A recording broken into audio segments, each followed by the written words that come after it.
What are the dangers of having too much fast food? Well, none at all. If you're at the top of a mountain, starving to death in freezing cold temperatures, some fast food would actually save your life. But then most of the time, we really don't need fast food. It's full of sugar, it's full of salt, it's full of fat, and these things kill us. Literally, they kill us if you eat too many things that are fast food. Let's take salt, for example. We eat far too much salt in our diet. It raises our blood pressure. That in turn leads to heart disease, to strokes. It's estimated that if we could just reduce our salt intake a little bit, we would save thousands of lives from strokes alone in the UK.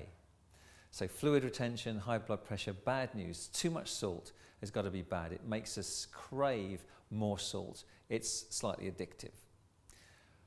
So too is sugar. We eat far too much sugar in fast food. It's added when we don't need to add it. It's empty calories. It's nutritionally useless to the body, and it fuels the obesity crisis in the UK and indeed globally. Why do we add sugar? Because it makes the fast food more palatable, and we become addicted to sugar.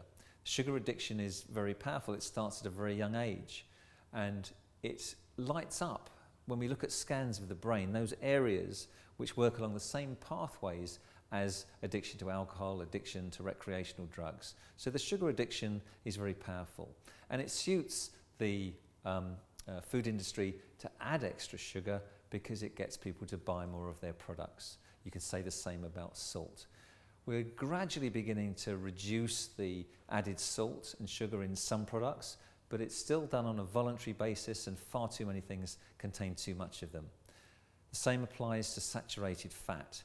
Some of the processed foods, the fast foods that we buy, are loaded with saturated fat, which is converted to cholesterol in the body, one of the major risk factors for heart disease. So too much fat, too much salt, too much sugar in fast food makes fast food dangerous.